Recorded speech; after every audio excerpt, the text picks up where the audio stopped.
My wife chose her phone over me for months, giggling at texts from her male friends while I sat ignored in our own living room. When I finally said, "Not anymore," she laughed and called it growth. 3 weeks later, I accepted a job 2 states away and started packing in secret while she remained glued to her screen, completely oblivious. Silence speaks louder. Look, I'm Marcus Hill, 29 years old, and I coordinate logistics for a living. That means I'm pretty damn good at spotting when things are out of place, when systems are breaking down, when the whole operation is about to go tits up. So trust me when I tell you that Saturday night, October 15th, I watched my marriage flatline in real time, and there wasn't a single thing I could do to resuscitate it. We'd planned this movie night for weeks. Well, I'd planned it. Sabrina had mumbled something that sounded like agreement while scrolling through her phone, which had become her default response to pretty much everything I said these days. But hey, I'm an optimist, or maybe just a sucker for punishment, so I went all out. Picked up her favorite Thai takeout from that place downtown that charges $23 for pad Thai because they use authentic organic ingredients or some bullshit. Grabbed a bottle of that wine she likes, the one that tastes like it was filtered through a unicorn's dreams and costs more than my car payment. Hell, I even dimmed the lights and queued up The Princess Bride because she'd mentioned wanting to watch it again about 6 months ago. 6 months. Jesus, that should have been my first red flag right there. So there we were, settled on our couch. Well, my couch, since I'd bought the damn thing. With our overpriced noodles getting cold and Inigo Montoya preparing to avenge his father's death for the 1000th time. And that's when her phone started its evening serenade. Buzz buzz, buzz buzz buzz, like a mosquito that had learned Morse code and decided to practice symphonies. At first, I tried to ignore it. Really, I did. But watching your wife's face light up like a Christmas tree every time that screen glowed while she sat next to you feeling about as warm as a corpse in winter, that'll eat at you faster than acid through aluminum. She'd glance down, and boom, there it was. That smile. You know the one I'm talking about. The private, secret smile that used to be mine.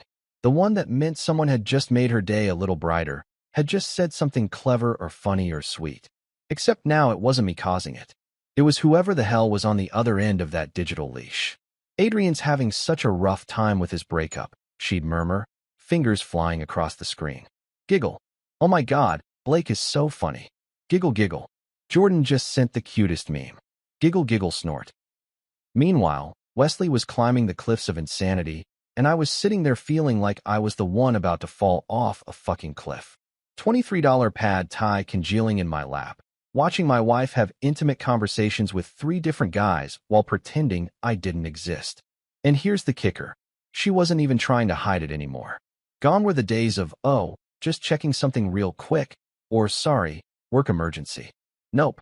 She was full-on giggling, typing novels, reacting to whatever digital comedy show these guys were putting on for her benefit.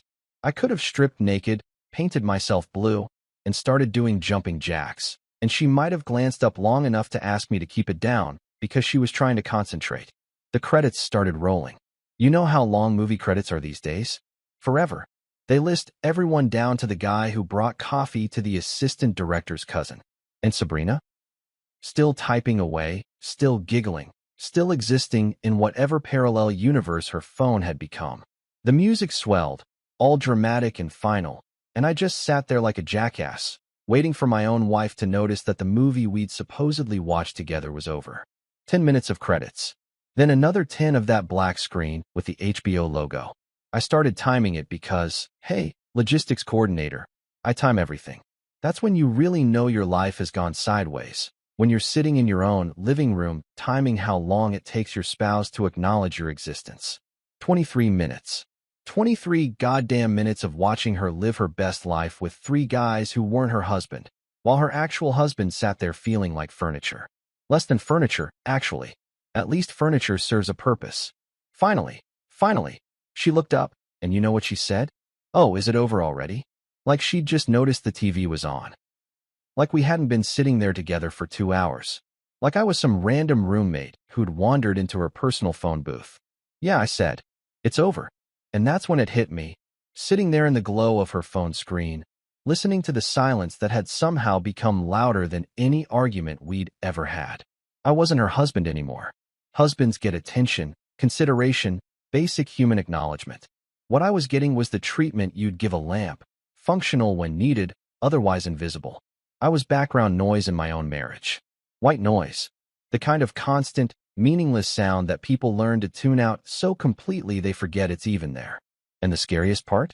I was starting to forget I was there too.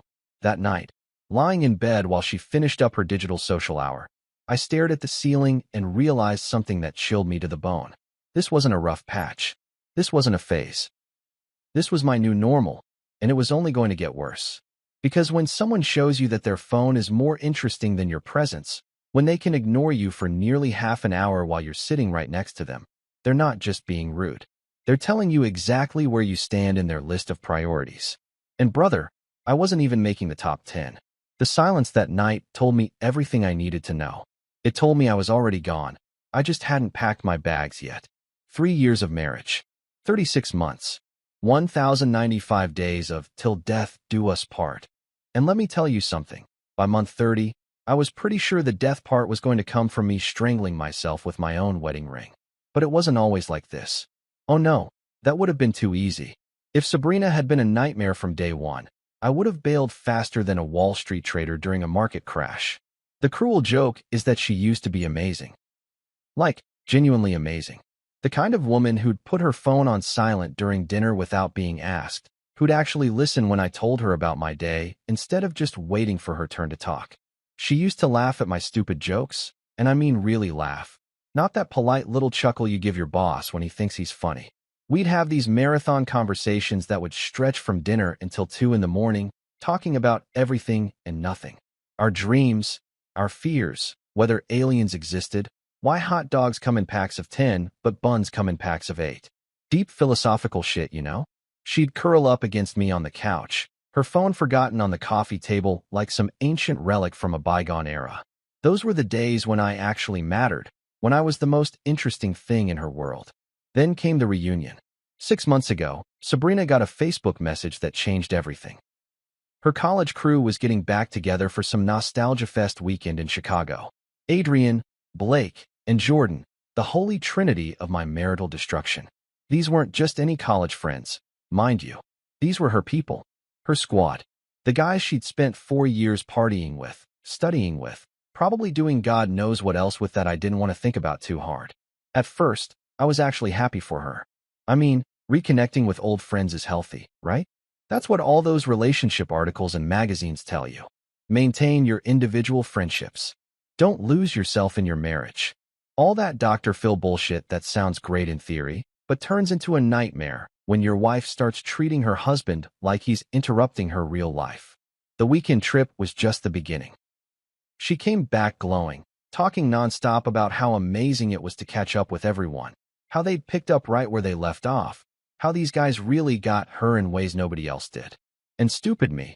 I smiled and nodded like the supportive husband I was trying to be, even though something in my gut was already sending up flares. Then came the group chat. Jesus Christ, the group chat. If I could go back in time and prevent one invention, forget the atomic bomb, I'd wipe out group messaging. That innocent little notification sound became the soundtrack to my marriage's slow, agonizing death. Morning, noon, and night, it was buzz, buzz, buzz, and every single time, Sabrina would light up like she'd just won the lottery. Adrian's having drama with his girlfriend again, she'd say, fingers already flying across the screen. Or Blake just posted the funniest thing about his coworkers. Or my personal favorite, Jordan needs advice about whether to take that job in Denver. And here's where it gets really fun. I started keeping track. Yeah, that's right. I went full psycho husband and started timing how long these quick responses took.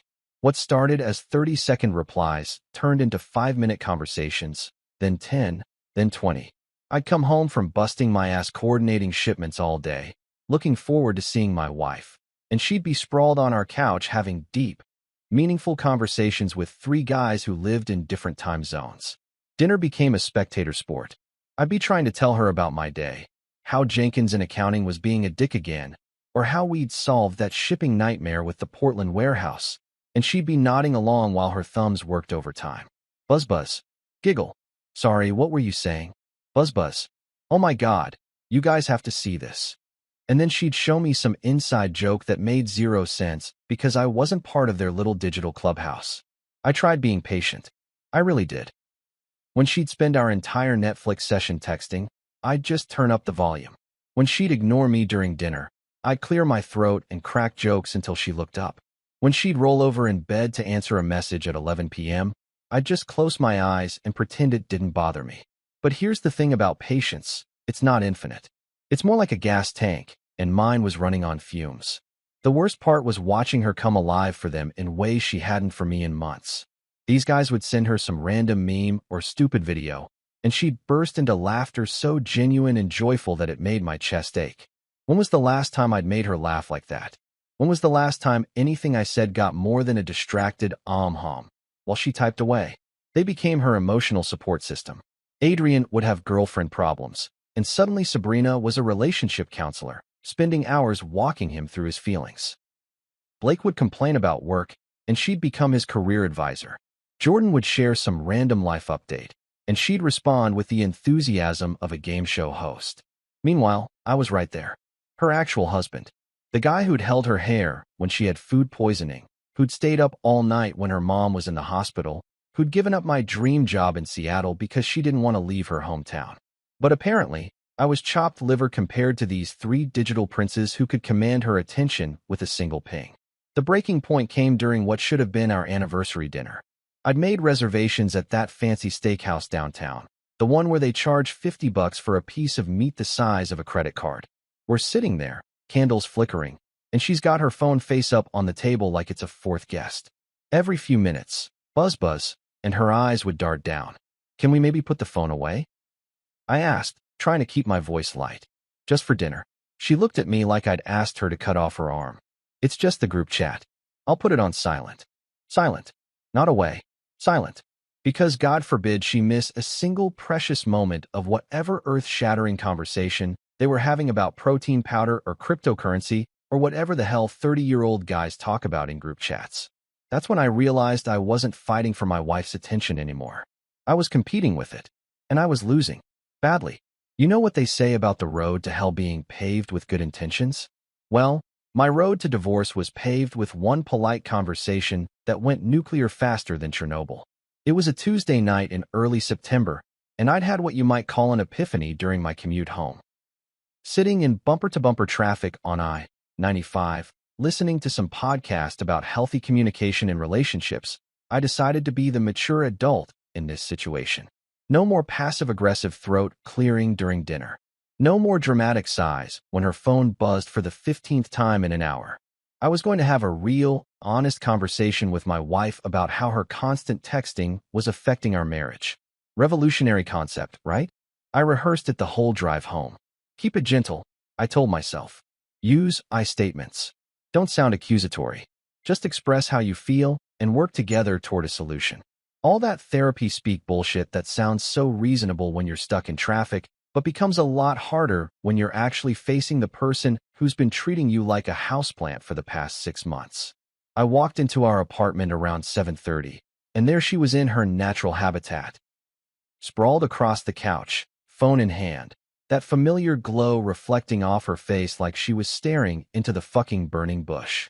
The TV was on, some reality show about people who hoard cats or something equally mindless, but she wasn't watching it. She was deep in whatever digital wonderland the boys had created for her that evening. Hey, babe, I said, setting my keys down extra loudly. How was your day? Hum. She replied without looking up. Classic Sabrina response number 1. Not even words anymore, just sounds that vaguely resembled human communication. I took a deep breath and dove in. So, I was thinking we could talk about something. Her thumbs kept moving. Sure, what's up? Well, it's about the texting thing. I feel like maybe we could. Hold on, she interrupted, holding up one finger while she finished typing some earth-shattering message that was apparently more important than her husband trying to have a conversation. Sorry, Adrian's really going through it right now. Adrian. Of fucking course it was Adrian. The guy was like emotional quicksand. Every time Sabrina tried to help him with his perpetual girlfriend drama, she'd sink a little deeper into his bullshit and a little further away from our marriage. I waited and waited. watching her type what looked like a novella while I stood there like an idiot holding my briefcase.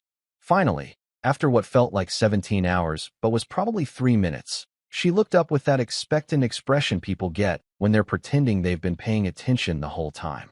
Sorry, you were saying? Here goes nothing, I thought. I was saying that I think maybe we could set some boundaries around phone time. Not anything crazy, just maybe during dinner or when we're trying to have conversations. It feels a little overwhelming when. And that's when she hit me with the look. You know the one. Eyebrows raised, head tilted slightly to the side, like I'd just suggested we sacrifice a goat in the living room. Overwhelming. Yeah, I mean, when you're texting constantly, it's hard to. Are you seriously telling me I can't talk to my friends? Okay, hold up. That's not what I said. Not even close. But somehow, in the span of 2 seconds, my gentle request for some phone-free time had been transformed into me being a controlling asshole who wanted to isolate her from everyone she cared about. It was like watching a magician, except instead of pulling a rabbit out of a hat, she'd pulled a victim complex out of thin air. That's not what I'm saying at all, I replied, trying to keep my voice level. I'm just asking for maybe some time when we're both present with each other. Like, when we're eating dinner or watching a movie together. She actually laughed. Not a happy laugh. One of those sharp, dismissive laughs that cut through the air like a blade. You're jealous of my friends. That's what this is about. Jealous. The word hit me like a slap. I'm not jealous, I'm just. You're being controlling, Marcus. And there it was. The nuclear option. The word that no husband wants to hear, especially when he's trying to save his marriage. Controlling. She said it with such confidence, such conviction, like she'd been waiting for the perfect moment to deploy it. Controlling? I repeated, feeling something shift inside my chest. Wanting to have dinner with my wife without competing with 3 guys on her phone is controlling. Yes, she snapped, sitting up straighter on the couch. You want to dictate when I can talk to my friends and when I can't. That's literally the definition of controlling behavior. I stood there, briefcase still in my hand like some kind of suburban statue, feeling the ground shift beneath my feet. Was I being controlling? Was wanting my wife's attention during the few hours we had together each day really such an unreasonable request? Maybe I was the problem. Maybe I was asking too much. But then she kept talking, and any doubt I had evaporated like steam. These are important friendships, Marcus. Adrian is going through a really rough breakup, and he needs support. Blake is dealing with work stress, and Jordan. What about me? I interrupted. What about what I need? She blinked at me like I'd just spoken in ancient Greek. What do you mean? I mean, when do I get to be important? When do I get to be the person you want to talk to and laugh with and support? Her phone buzzed. Her eyes immediately darted down to it, and I watched her face light up with that familiar smile. Without thinking, she started to reach for it. Don't, I said quietly. She froze, her hand halfway to the phone. Don't what? Don't pick it up. For once, just don't pick up the fucking phone while we're having a conversation about how you never put down the fucking phone. You're being ridiculous, she said, but there was something different in her voice now. A hint of defensiveness that told me she knew exactly what she'd been about to do. Am I? Really? Because I just asked you for 5 minutes of your attention, and you literally cannot go 5 minutes without checking what your boyfriends are up to. They're not my boyfriends, she said, but the protest sounded weak even to her. Aren't they? Because you sure as hell treat them better than you treat your actual husband. The silence that followed was deafening. We stared at each other across our living room, and I could see something shifting in her expression. Not guilt. I wish it had been guilt. It was irritation, annoyance. Like I was the unreasonable one for pointing out that she'd rather text with other men than talk to her husband. Her phone buzzed again. This time, she didn't even hesitate. She grabbed it and started typing. I can't deal with this right now, she muttered. You're being paranoid and controlling, and I need advice. From who? I asked, though I already knew the answer. People who actually care about my well-being. And that's when something inside me died. Not dramatically, not with fireworks or tears. It just quietly flatlined, like a heart monitor when the patient finally gives up. Right, I said softly. People who care about your well-being. She was already lost in her phone again, typing away to her trinity of emotional support, probably telling them all about her controlling husband who had the audacity to want her attention for 10 minutes. I walked to our bedroom, set down my briefcase, and sat on the edge of the bed. The word controlling kept echoing in my head, but it wasn't making me doubt myself anymore. It was making me angry, because I knew what controlling looked like, and it wasn't asking your spouse to put their phone down during dinner. Controlling was convincing someone that their reasonable requests were unreasonable. Controlling was making your partner feel guilty for wanting basic respect and attention. Controlling was rewriting reality so thoroughly that the victim starts to question their own sanity. And sitting there in our bedroom, listening to her giggle at whatever Adrian or Blake or Jordan had just said, I realized something that chilled me to the bone. I wasn't the one being controlling in this marriage. She was. 3 weeks before I officially became a ghost in my own marriage, the universe decided to throw me a curveball that would change everything. It came in the form of my boss, Dave Martinez, sticking his head into my cubicle at 4:30 on a Wednesday afternoon with that look on his face. The one that usually meant either really good news or really bad news, with no middle ground. Bill, you got a minute? Need to talk to you about something. I saved the spreadsheet I'd been working on, some mind-numbing inventory report that would probably sit in someone's inbox for 6 months before being deleted, and followed Dave to his office. The guy had been my supervisor for 3 years, and in all that time, I'd never seen him this jittery. He was practically bouncing in his chair like a kid who'd had too much Mountain Dew. So, he said, leaning back and grinning like he'd just won the lottery, how do you feel about Chicago? Chicago. The word hit me like a brick. What about Chicago? Corporate's opening a new distribution center there. Big operation, twice the size of what we're running here. They need someone to head up operations management, and your name came up. He slid a folder across his desk. Operations manager, Marcus. 40% pay bump, full relocation package, company car. The whole 9 yards. I opened the folder, and the numbers staring back at me made my eyes water. Not just the salary, though Jesus, that was nice, but everything else. Moving expenses covered, temporary housing, even money for a house hunting trip. This wasn't just a promotion, it was a complete life upgrade. When would they need an answer? I asked, trying to keep my voice steady. 2 weeks, Dave said. I know it's fast, but they want to get this thing rolling by January. You interested? Interested? 6 months ago, I would have been doing backflips. A chance to run my own operation, to actually use the logistics degree I'd busted my ass for, to make real money for the first time in my adult life. This was the kind of opportunity that comes around once in a career, if you're lucky. But 6 months ago, I was still married to a woman who gave a shit about my existence. Yeah, I heard myself saying. Yeah, I'm definitely interested. Dave grinned and stuck out his hand. That's what I wanted to hear. Take the paperwork home, talk it over with Sabrina, and let me know by Friday. Talk it over with Sabrina. Right. That should be fun. I drove home in a daze, the folder sitting on my passenger seat like a winning lottery ticket. This was it. This was my shot. Our shot. I corrected myself, though the thought felt hollow. A chance to start fresh somewhere new. To maybe salvage whatever was left of our marriage by getting away from the digital love triangle that had taken over our lives.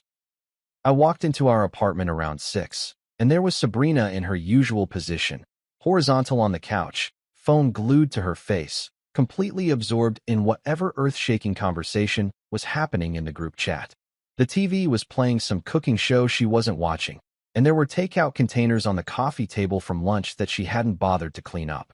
Hey, babe, I said, setting my keys down extra loudly. I've got some news. Came the predictable response. Not even a glance in my direction.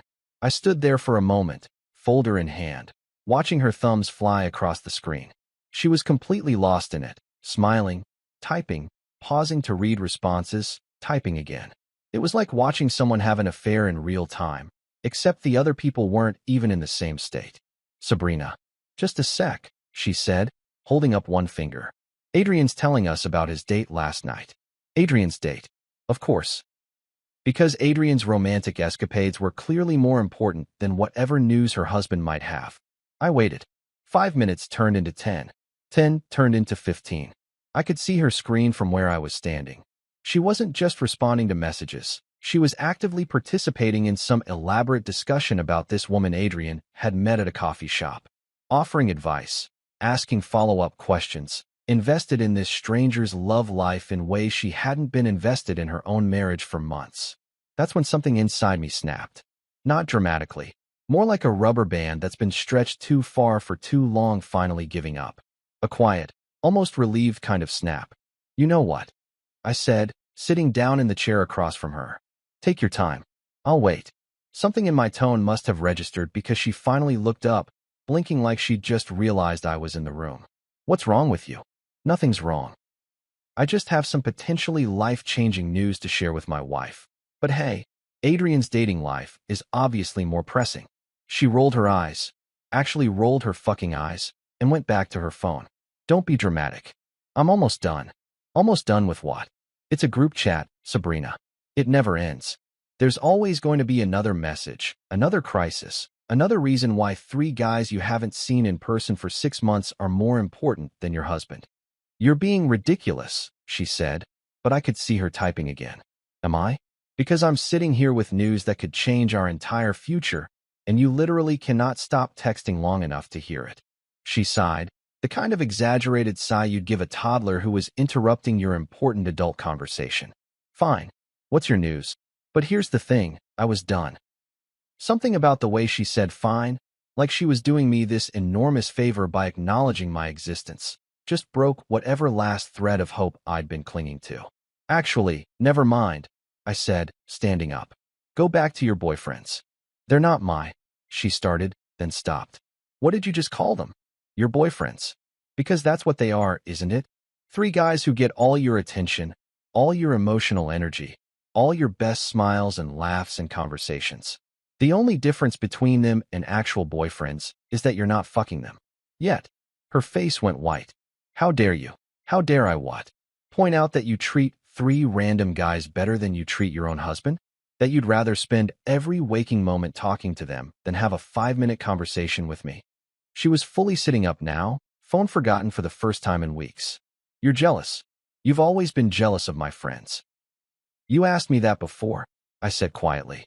A few weeks ago, asked if I was jealous of your friends. And you said, I said yes. But you know what, Sabrina? I looked her straight in the eye, and for the first time in months, I felt completely calm. Not anymore.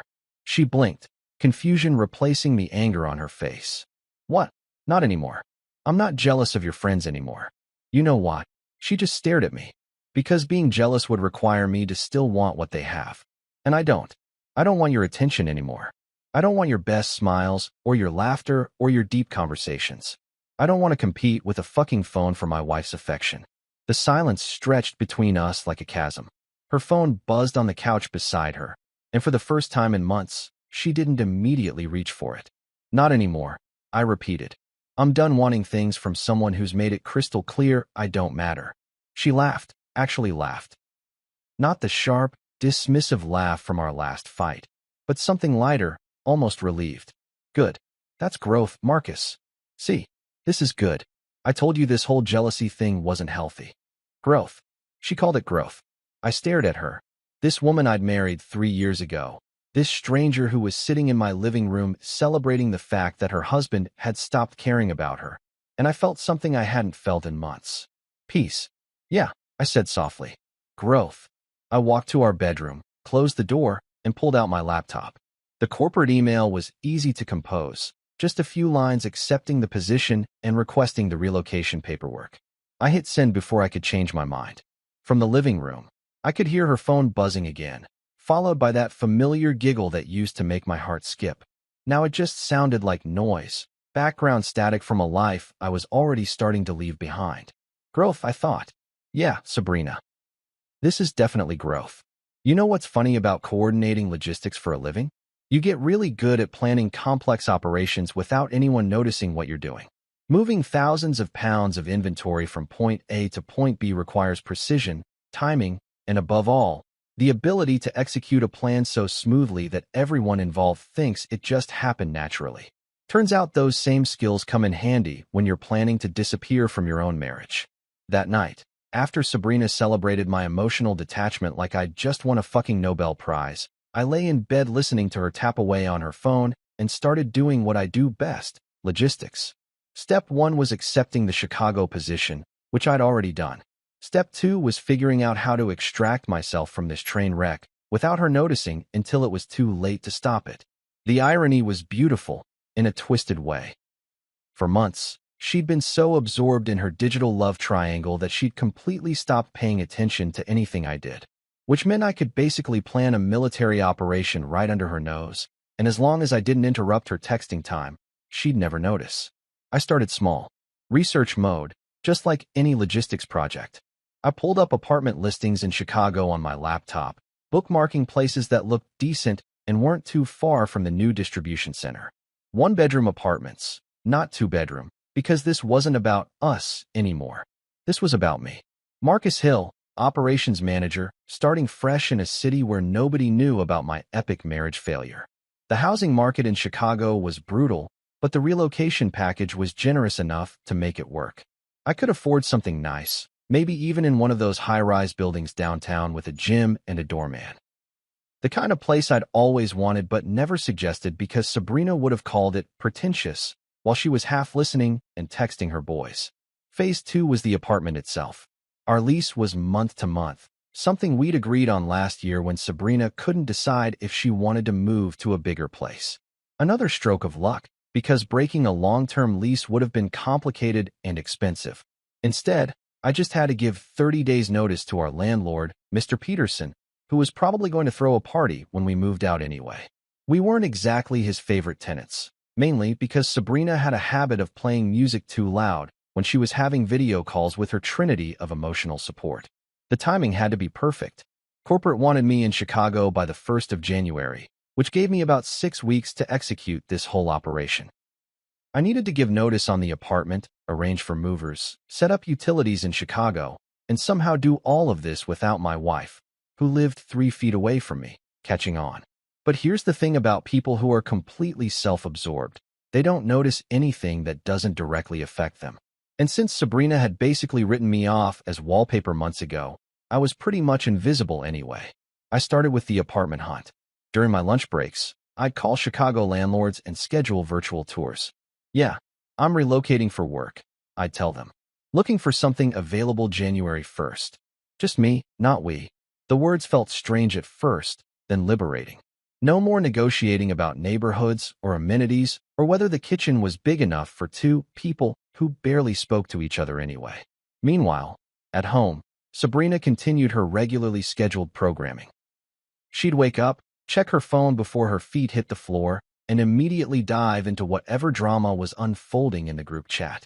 Adrian was still having girlfriend problems. Apparently the coffee shop date had gone well, but now he was overthinking things. Blake was dealing with some work crisis that required constant emotional support.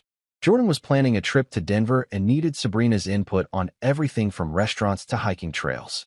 I became a master of compartmentalization. During the day, I'd handle my current job responsibilities while secretly coordinating my escape plan. I'd schedule phone interviews with Chicago landlords during my break, research moving companies while eating lunch at my desk, and even take a couple of sick days to drive up there and look at apartments in person. The apartment I finally chose was perfect, a 1-bedroom in Lincoln Park with huge windows, hardwood floors, and a kitchen that was actually bigger than our current one.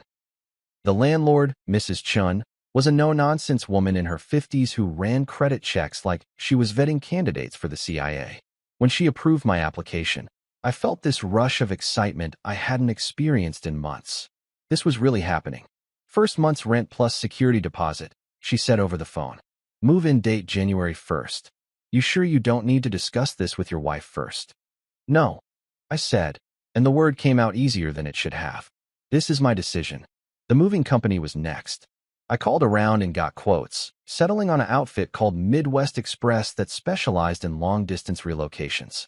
The guy I spoke with, Tony, was a straight shooter who'd heard every sob story in the book. Corporate relocation? He asked when I explained the situation. Something like that, I said. Wife going with you? No. There was a pause. One of those relocations. We do a lot of those. Don't worry, we're discreet. When you want us there? Saturday morning, early. Like 7 a.m. You got it. Cash or company check? Company check. Because corporate was paying for this move, which meant they were literally funding my escape from the marriage they didn't know was ending. The paperwork was the trickiest part. I had to change my address with the bank, redirect my mail, transfer my car registration, update my insurance. 1,000 little details that could tip off Sabrina if she was paying attention. But she wasn't. She was too busy playing therapist to three guys who lived in different time zones to notice that her husband was systematically erasing himself from their shared life. I started small with the belongings. A few books here, some old DVDs there. Stuff she'd never noticed was missing. I'd box things up and put them in my car, then store them in a storage unit I'd rented across town. Slowly but surely, I was reducing my footprint in our apartment without leaving any obvious gaps. The hardest part was pretending everything was normal. Coming home every day to watch her live her best life with Adrian, Blake, and Jordan while I planned my exit strategy. Sitting through dinners where she'd ignore me completely, knowing it was probably the last time I'd have to endure it. Making small talk about weekend plans when I knew that by the time those weekends rolled around, I'd be setting up a new life in Chicago. But you know what? It wasn't that hard to pretend, because the truth was, nothing was normal anymore. We weren't having real conversations, we weren't making future plans together, we weren't even watching the same TV shows. We were just two people who happened to share an apartment and a mortgage, living completely separate lives under the same roof. The closest call came about 3 weeks into my planning phase. I was on the phone with the moving company, finalizing some details about the truck size, when Sabrina walked into the kitchen. I quickly switched to talking about work inventory. Easy enough since logistics vocabulary is logistics vocabulary, whether you're moving auto parts or your entire life. Boring work stuff, I said when she looked at me questioningly. Home, she replied, already reaching for her phone. Crisis averted. By mid-December, everything was in place. The Chicago apartment was ready, the movers were scheduled, my job transition. Sometimes the universe has a sense of humor so twisted that you can't help but appreciate the artistry of it all. I'd spent weeks planning the perfect moment to tell Sabrina about Chicago, over dinner, maybe, or during one of those rare moments when her phone wasn't surgically attached to her hand. I'd rehearsed different versions of the conversation, from gentle and apologetic to firm and final. What I hadn't planned on was my sister Leah blowing up my entire operation with a single Instagram post. It was a Thursday evening in mid-December, and I was in the kitchen pretending to care about the frozen pizza I'd thrown in the oven, while Sabrina held court on the couch with her digital harem. Standard weeknight routine. Me going through the motions of domestic life, while she lived her real life through a screen.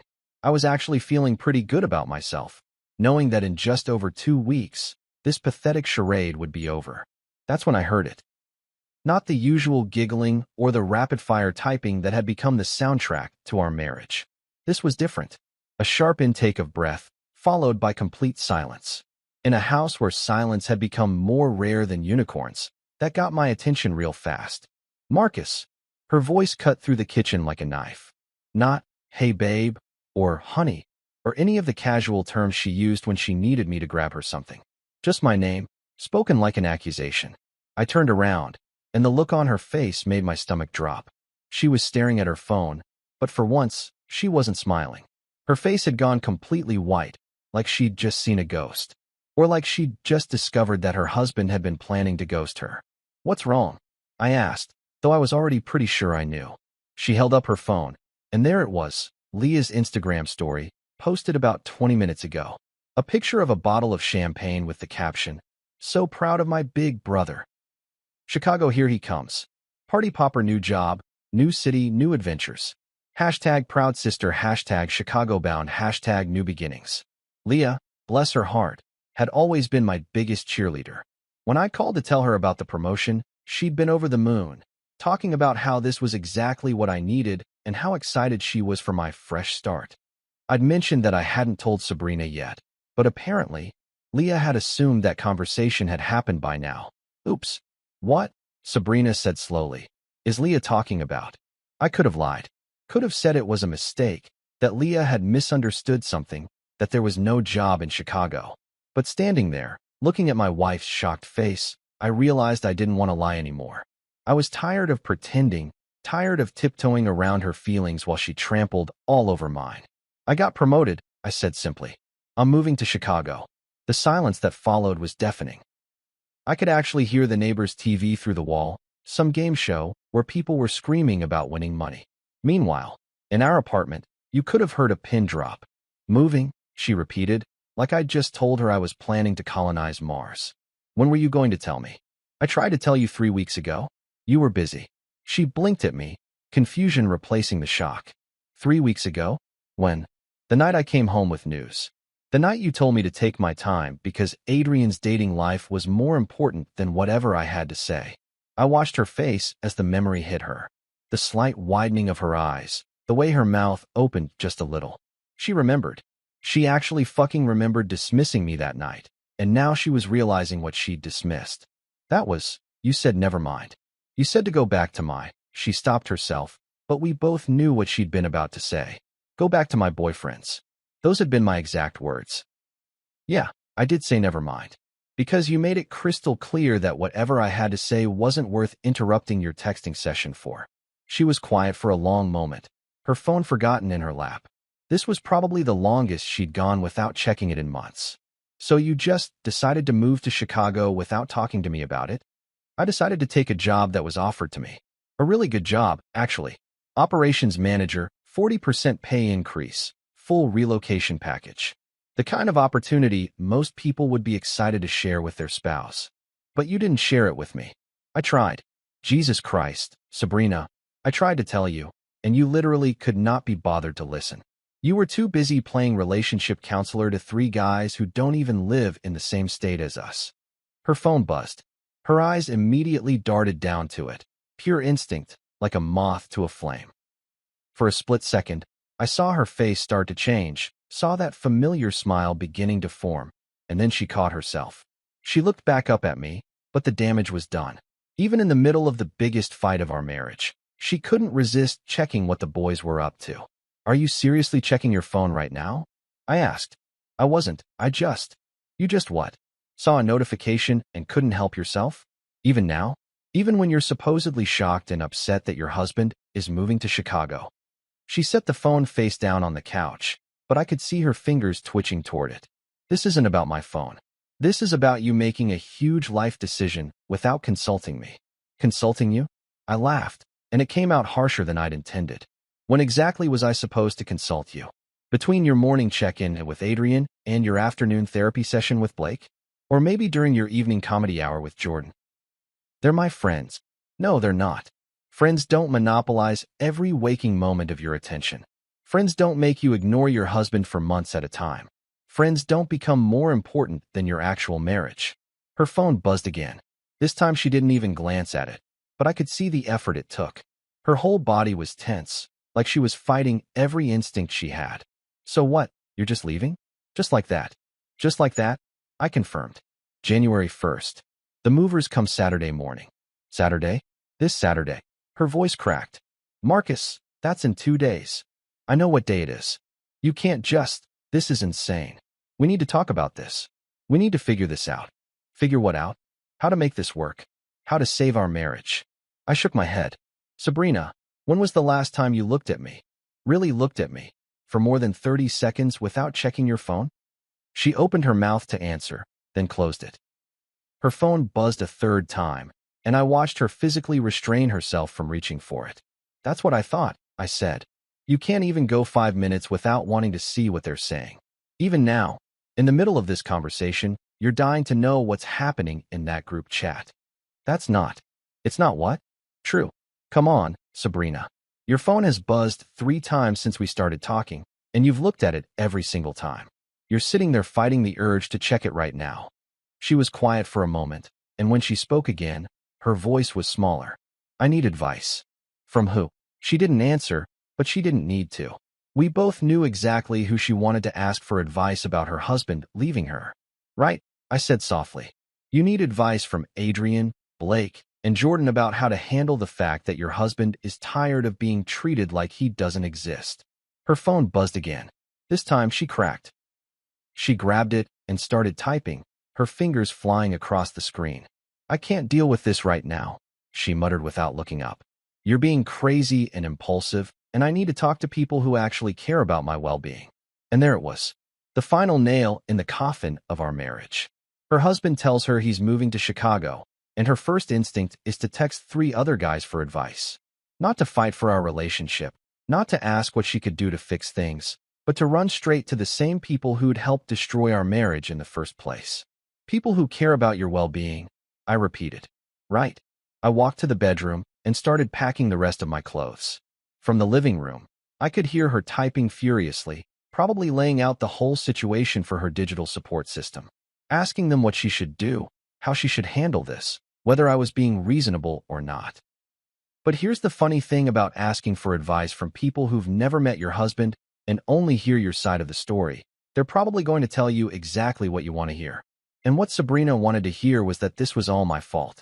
Saturday morning arrived like the final boss battle in a video game you never wanted to play. I'd set my alarm for 6 a.m., planning to be up and caffeinated before the movers showed up at 7. What I hadn't planned on was waking up to the sound of multiple car doors slamming outside our apartment building at 6:15 in the fucking morning. I stumbled to the window and looked down at the parking lot, and what I saw made me wonder if I was still dreaming or having a nightmare. There was Sabrina's Honda Civic, which made sense since she lived here. But parked next to it was a black pickup truck I didn't recognize, a blue sedan that looked like a rental, and a yellow U-Haul truck that definitely hadn't been there when I went to bed. The cavalry had arrived. I threw on jeans and a t-shirt and padded to the living room, where I found Sabrina pacing back and forth like a caged tiger, her phone pressed to her ear. She was wearing the outfit she usually reserved for job interviews or court appearances: black slacks, white blouse, hair pulled back in a severe bun. War paint. They should be here any minute, she was saying into the phone. Did you guys get coffee? This is going to take a while. She spotted me lurking in the hallway and lowered the phone. We need to talk. About what? I thought we covered everything last night. About how we're going to split things up. Fairly. That was rich. For 6 months, she'd been splitting her attention between me and 3 other guys, and I'd gotten maybe 20% of the total. Now she wanted to talk about fair. There's nothing to split, I said. Everything in this apartment is mine. I bought it. I paid for it. It's in my name. Her face went white. That's not. You can't just take everything. Watch me. That's when the doorbell rang. 7 a.m. on the dot. The movers were punctual. I give them that. I opened the door to find Tony from Midwest Express, a barrel-chested guy in his 40s with arms like tree trunks and the kind of mustache that belonged in a 1980s cop movie. Morning, Mr. Hill. Ready to get this show on the road? More than ready, I said. But before I could say anything else, I heard footsteps on the stairs behind Tony. Heavy footsteps. Multiple sets of them. And that's when Sabrina's reinforcements made their grand entrance. First up the stairs was Adrian. Tall, lean, with that carefully disheveled hipster hair that probably took him an hour to achieve and a beard that screamed, "I'm sensitive and artistic." He was wearing designer jeans and a flannel shirt that cost more than my monthly car payment. Right behind him came Blake, shorter and stockier, with the kind of gym bro build that suggested he spent more time taking selfies than actually lifting weights. And bringing up the rear was Jordan, who looked exactly like what you'd get if you ordered generic white guy from a catalog. But the real surprise was the 4th person in their little war party, Kaylee, Sabrina's best friend since college, carrying what appeared to be a clipboard and wearing the expression of someone who was about to conduct a very serious business meeting. "Gentlemen," Tony said, looking confused. "We gonna have a problem here?" "No problem," I said quickly. "Just some observers." Adrian stepped forward, and I got my first good look at the guy who'd been monopolizing my wife's attention for 6 months. He was exactly what I'd expected, the kind of dude who probably used words like problematic in casual conversation and had strong opinions about artisanal coffee. "Hey man," he said, extending his hand like we were old friends meeting for brunch. "I'm Adrian. We need to talk about this whole situation." I looked at his outstretched hand like it was a dead fish. "No, we really don't. Marcus," Sabrina said, stepping between us. "These are my friends. They're here to help us work this out like adults." "Work what out? I'm moving." End of story. Blake, apparently deciding it was his turn to play mediator, stepped forward. "Look, bro, we know you're upset, but you can't just take everything. Sabrina's been contributing to this household too." "Bro." He actually called me bro. I felt my eyes start to twitch. "Contributing how?" I asked. "By ignoring me for 6 months while she texted you guys? By turning our marriage into a group chat? Yeah, that's some real valuable contribution right there." Jordan, not to be outdone by his buddies, decided to weigh in. "Dude, That's not fair. Sabrina's been going through a lot, and we've just been supporting her as friends. Supporting her. Right. Because what every marriage needs is 3 guys on standby to provide emotional support when the actual husband becomes inconvenient. Tony was looking back and forth between all of us like he was watching a tennis match. Mr. Hill, my crew's gonna be here any minute. We need to know what we're moving and what we're leaving. Everything, I said. We're moving everything. That's not happening, Kaylee announced, consulting her clipboard. Sabrina has just as much right to the furniture and household items as you do. I stared at her. Does she? Because I'm pretty sure when you buy something with your own money, it belongs to you. Marriage doesn't work that way, Adrian said, like he was some kind of legal expert. Community property laws. We live in a separate property state, I interrupted. And we don't have any joint assets. Everything in this apartment is in my name because I bought it with my money. Don't be petty, man, Blake said, shaking his head. She gave you 3 good years. She deserves something. And that's when something inside me snapped. Not the quiet, controlled snap from Thursday night, but a loud, explosive snap that echoed through the apartment like a gunshot. Gave me. I repeated, my voice low and dangerous. Gave me 3 good years. Blake nodded, clearly thinking he'd made a reasonable point. Yeah, man. 3 years of marriage. That's worth something. 3 years of marriage, I said slowly. Let me tell you what those 3 years were worth. The first 2.5 were great. Amazing, even. I was married to a woman who actually gave a shit about my existence. But the last 6 months? The last 6 months, she gave you 3 good years. You got her attention, her emotional energy, her best smiles and laughs. You got the woman I married while I got whatever was left over. That's not, Adrian started. Shut up, I said, and something in my tone made him take a step back. You don't get to talk. Any of you. You want to know what petty looks like? Petty would be me sending screenshots of all your late-night conversations to your girlfriends. Petty would be me posting about how 3 grown men spent 6 months emotionally manipulating my wife into ignoring her marriage. Petty would be me making this as difficult and embarrassing as possible for everyone involved. The apartment went dead silent. Even Sabrina stopped typing on her phone. But I'm not going to do that, I continued. You know why? Because I'm not petty. I'm practical. And practically speaking, you guys won the prize. You wanted her attention? Congratulations, it's all yours now. You wanted her emotional investment? She's all yours. You wanted to be the most important people in her life? Mission fucking accomplished. Tony cleared his throat. Mr. Hill, the crew's here. I looked out the window and saw the Midwest Express truck pulling into the parking lot, followed by 2 more guys in company uniforms. Game time. Everything goes, I told Tony. Furniture, electronics, kitchen stuff, everything. If there's any confusion about ownership, these nice people have my credit card statements in their car that show every purchase made in the last 3 years. You actually brought receipts?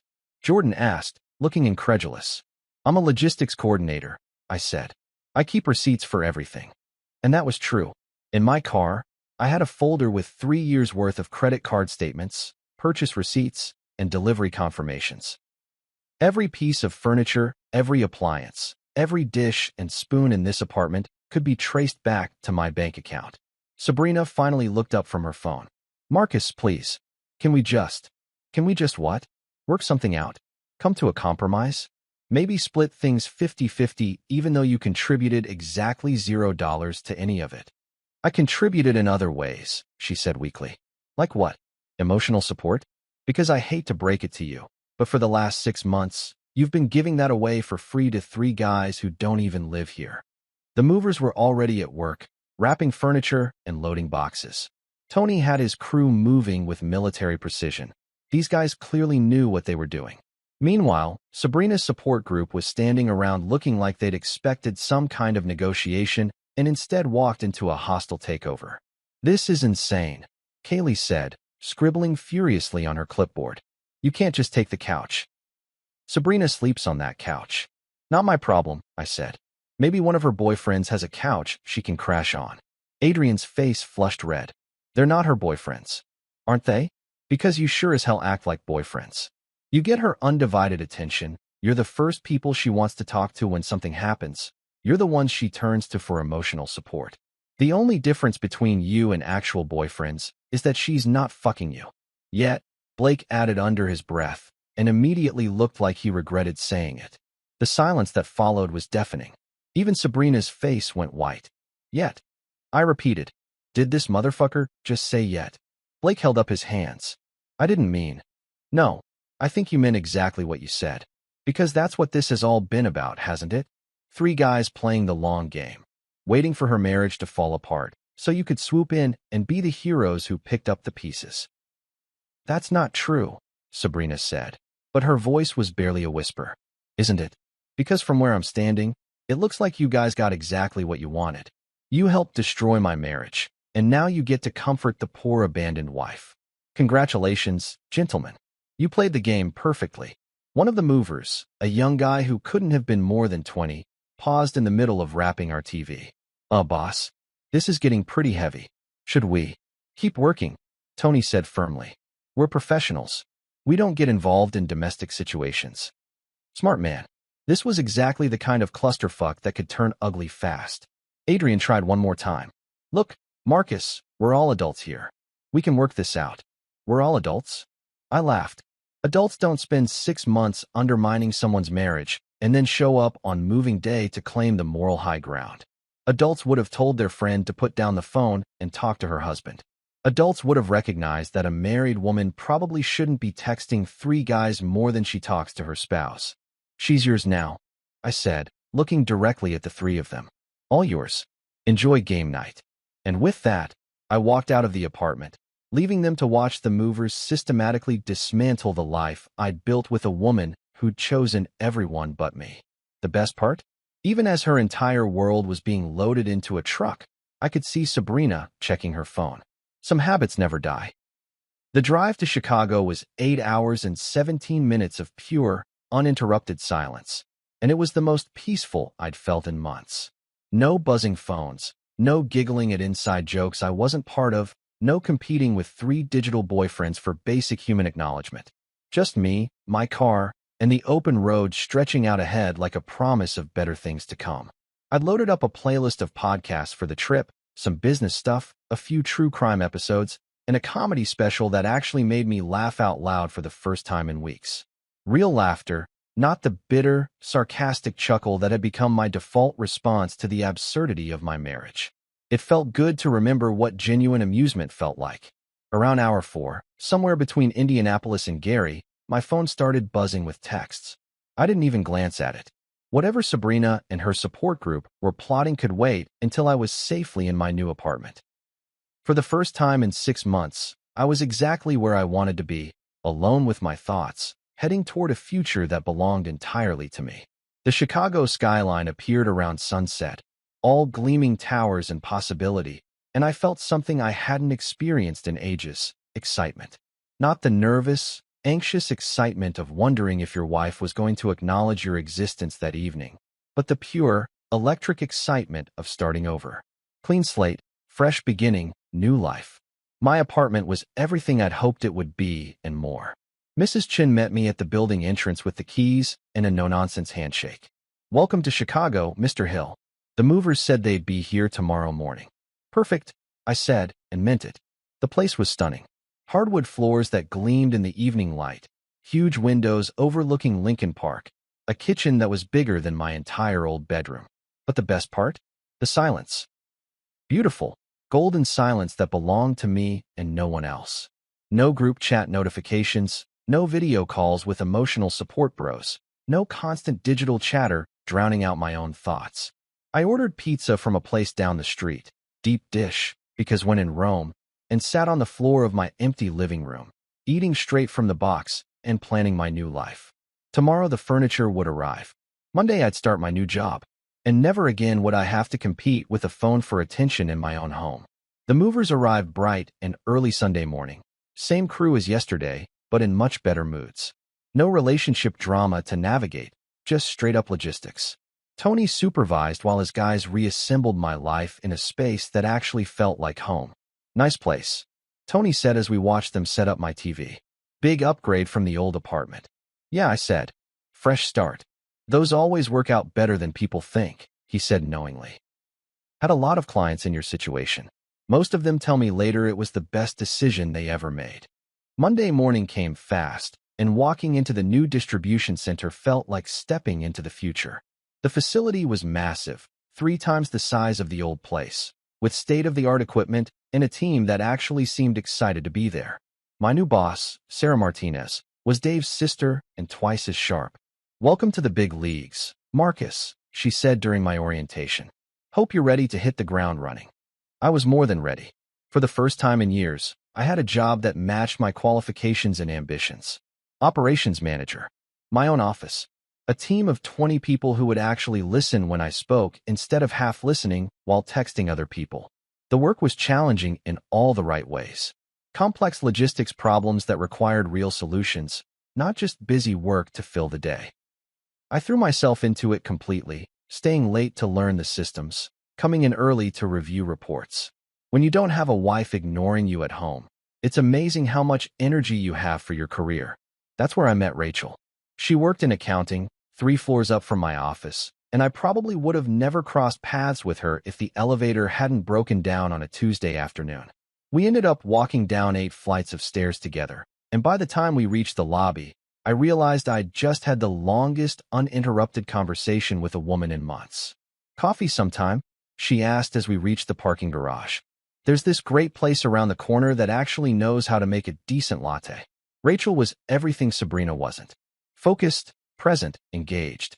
When she talked to you, she looked at you, not over your shoulder at her phone, not with half her attention on some digital conversation happening elsewhere.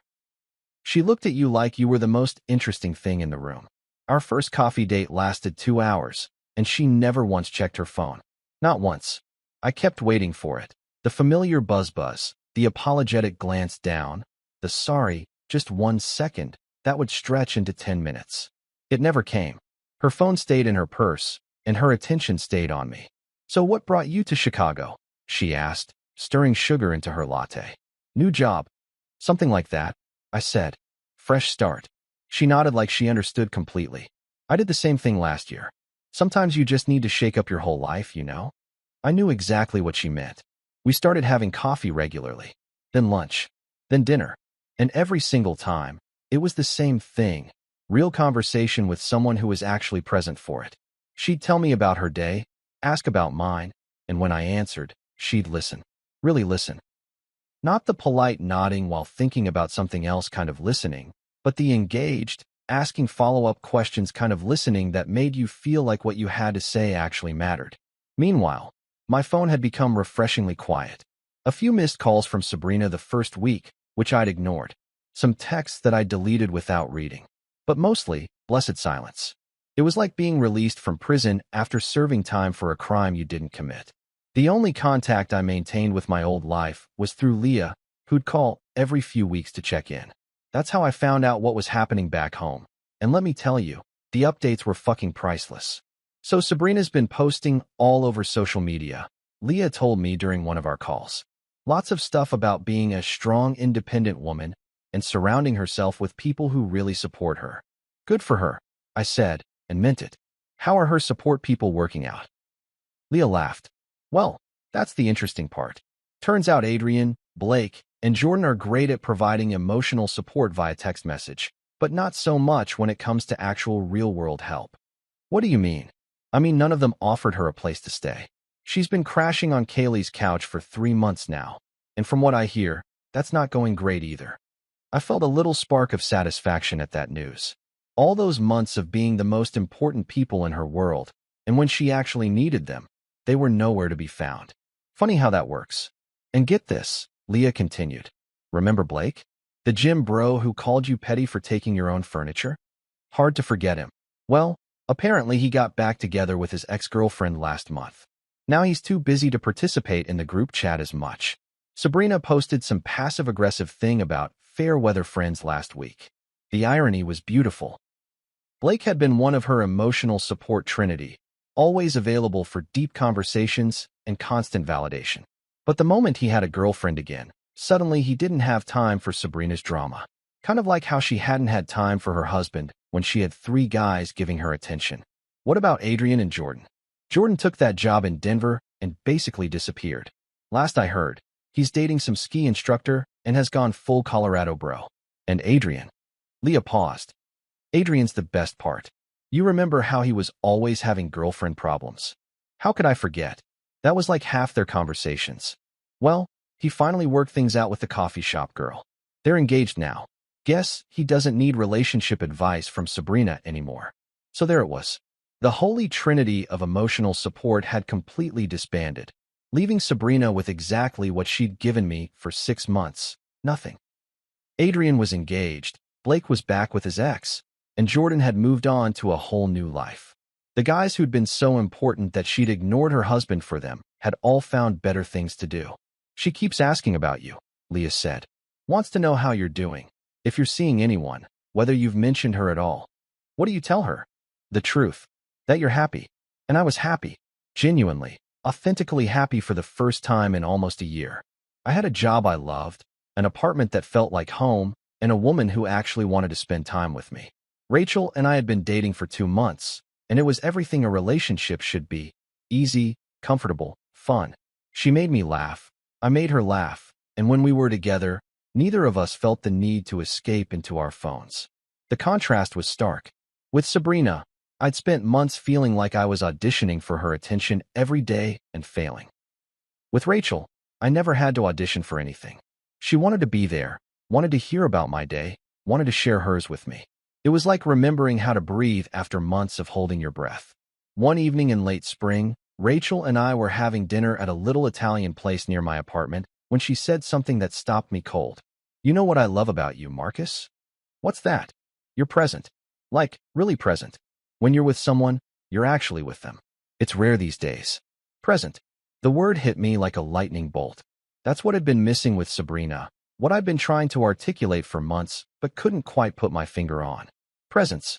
The simple act of being fully engaged with the person right in front of you, instead of living half your life through a screen. Thank you, I said, and I meant it more than she could possibly know. For what? For being present too. She smiled and reached across the table to take my hand. Always. That night, walking back to my apartment with Rachel's hand in mine, I realized something profound.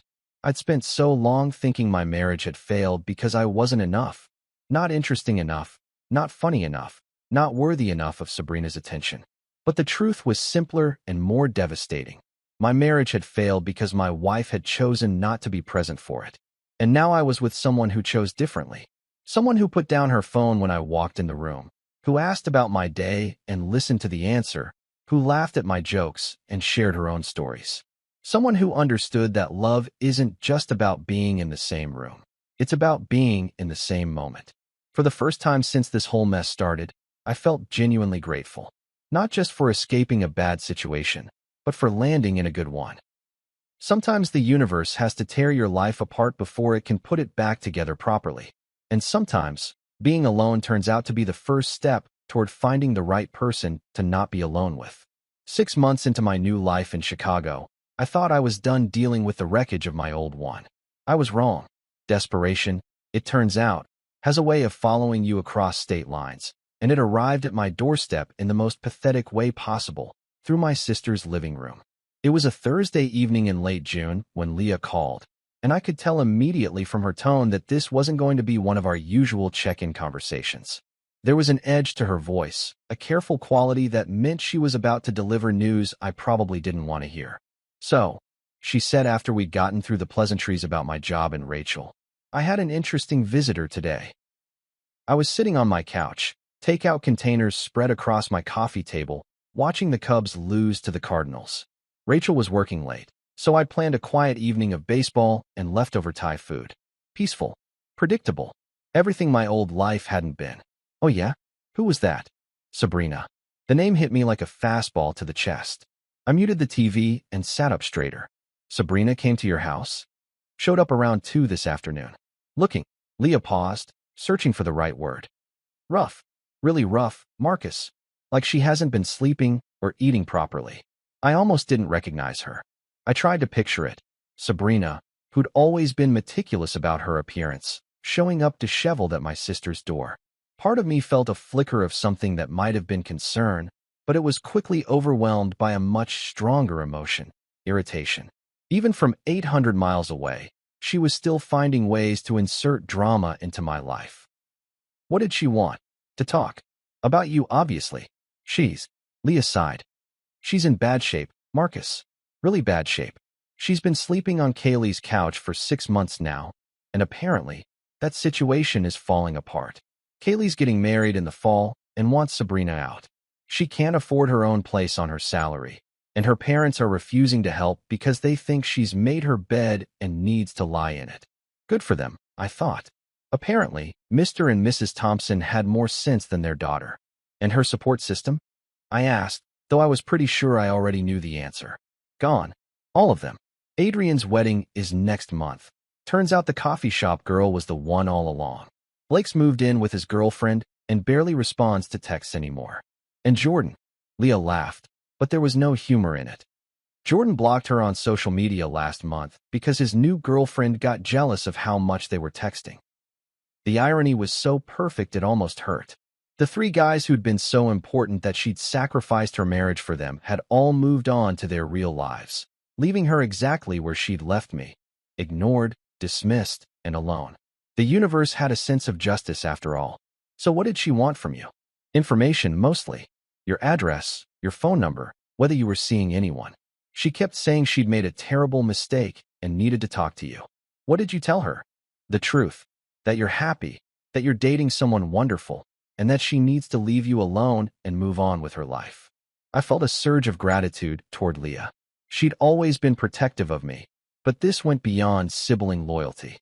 This was her recognizing that some bridges needed to stay burned. How did she take that? About as well as you'd expect. Lots of crying, lots of begging me to give her your contact information. She said she just needed 5 minutes to explain, to apologize, to make things right. I told her that ship had sailed, but apparently, telling Sabrina to move on was easier said than done. Because 3 days later, I opened my email to find a message from an address I didn't recognize, truthseeker2023@gmail.com. The subject line read, "Please read this, S." For a moment, I considered deleting it without opening it. My life was good now, great actually. Rachel and I were talking about her moving in with me in the fall. Work was going better than I'd ever hoped. I was sleeping through the night without checking my phone, waking up looking forward to the day ahead instead of dreading whatever fresh hell awaited me. Why invite the chaos back in? But curiosity won out. I opened the email. It was a novel. 5 pages of single-spaced text, a rambling manifesto of regret and self-pity that read like someone having a mental breakdown in real time. She talked about how she'd been in therapy, how she'd realized she'd made terrible mistakes, how she'd been manipulated by toxic friends who'd convinced her to prioritize the wrong things. Manipulated. That was rich. As if Adrian, Blake, and Jordan had held a gun to her head and forced her to ignore her husband for 6 months. As if she hadn't made the conscious choice, every single day, to pick up her phone instead of engaging with the man sitting next to her. The email went on, filled with phrases like journey of self-discovery and growth mindset, and other therapy speak buzzwords that sounded like she'd been reading too many self-help books. She talked about how she wanted to rebuild trust and start fresh, and how she was willing to move to Chicago to fight for our love. Fight for our love. Jesus Christ. The most pathetic part was her detailed plan for winning me back. She'd researched apartments in Chicago, looked into job opportunities, even identified couples therapists in the area. She'd apparently spent months planning this grand gesture, this romantic comeback story where the wayward wife realizes her mistakes and sweeps her husband off his feet with her newfound commitment. It was delusional on a level that was almost impressive. I forwarded the email to Rachel with a simple message. Check this out. My ex-wife has lost her damn mind. Rachel's response came back 15 minutes later. Holy shit. This woman is completely unhinged. 5 pages. 5 pages. Who has time to write 5 pages of crazy? We ended up reading it together that night over wine, and I have to admit, it was pretty entertaining when viewed as a piece of unintentional comedy. Rachel did dramatic readings of the most ridiculous parts, complete with overwrought hand gestures and fake tears. I now realize that our love was a garden that I allowed to wither through neglect, Rachel intoned in a theatrical voice. But gardens can be replanted, Marcus. Hearts can heal. Love can bloom again if we're both willing to tend to it with the care it deserves. She actually wrote that, I said, shaking my head. A grown woman, presumably sober, sat down and wrote that sentence. I've been seeing a therapist who specializes in relationship repair, Rachel continued. She says that what we had was real and special, and that it's worth fighting for. She says that sometimes people have to lose everything to realize what they had. Translation: her therapist has never met me and is only hearing one side of the story. Obviously, no therapist who knew the whole situation would encourage this stalker behavior.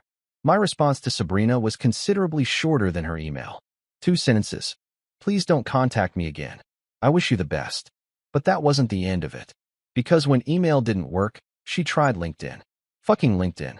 She sent me a professional connection request with a message asking if we could discuss opportunities for collaboration in our shared professional space.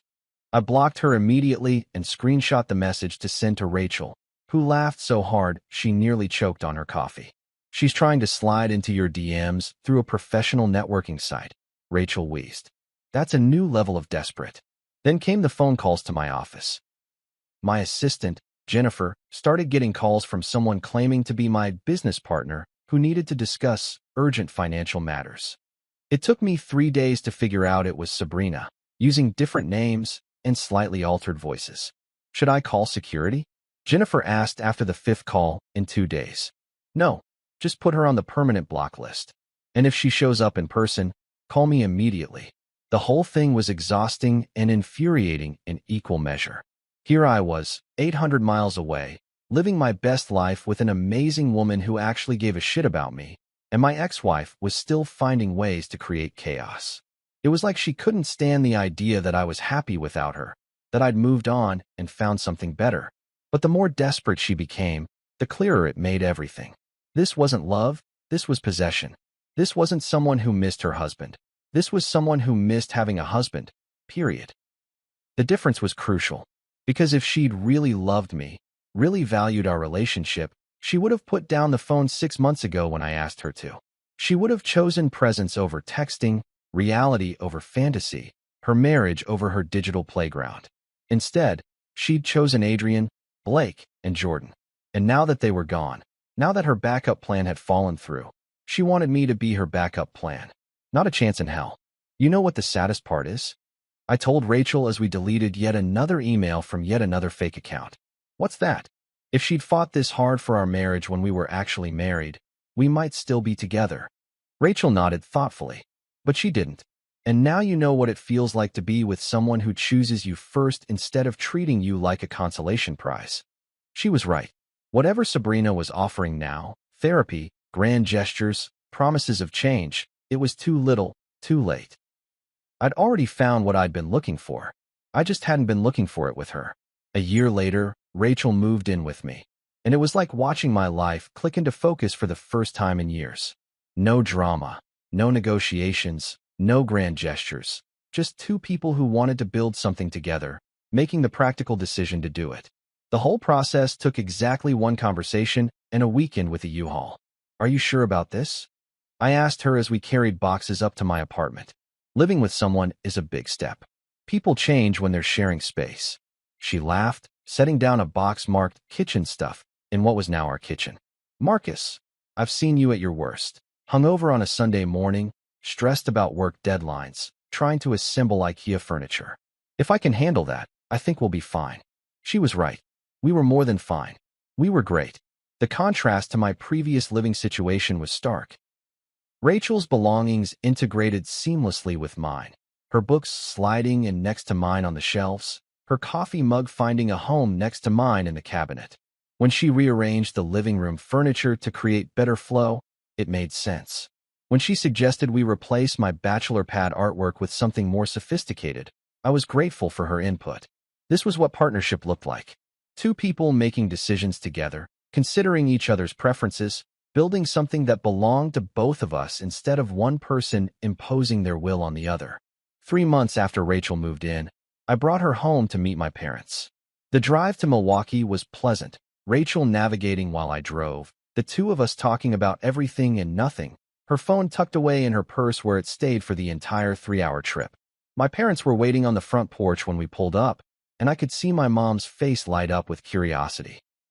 She'd heard about Rachel, of course, but this was the first time they'd meet in person.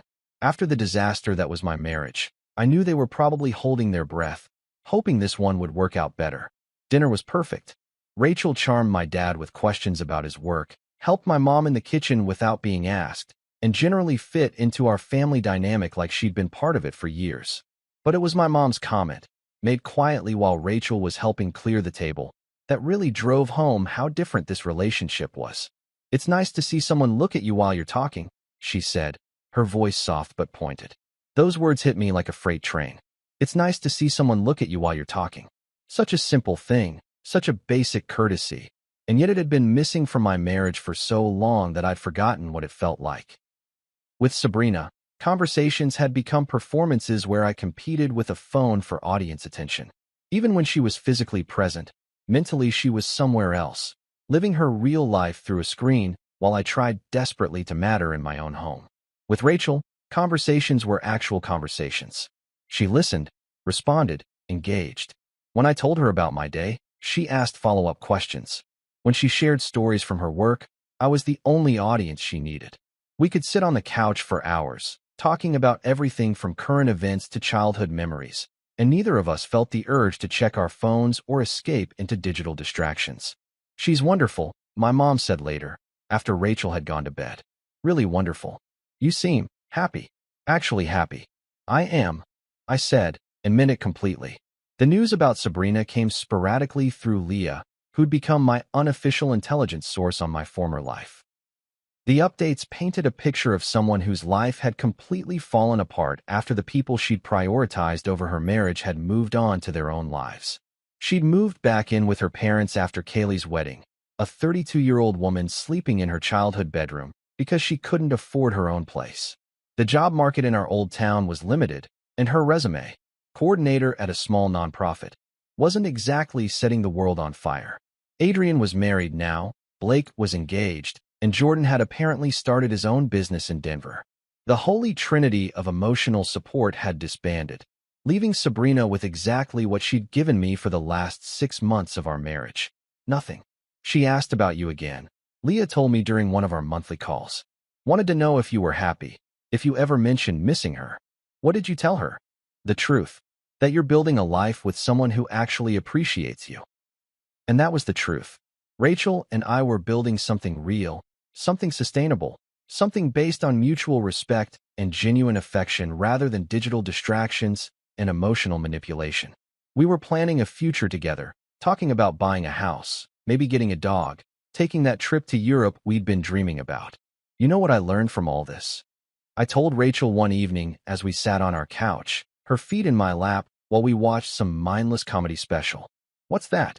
Love isn't about grand gestures or passionate declarations or even chemistry. It's about presence. It's about choosing to be fully engaged with the person right in front of you instead of always looking for something better somewhere else." She squeezed my hand. Presence is underrated. Sabrina never understood that. She thought love was about feelings, about excitement, about having multiple people validate her worth. But love is actually much simpler. It's about showing up every day, for the boring conversations and the exciting ones, for the mundane moments and the special occasions. For the person, not just the idea of the person, Rachel added. Exactly. 6 months later, I proposed to Rachel in our living room on a random Tuesday night.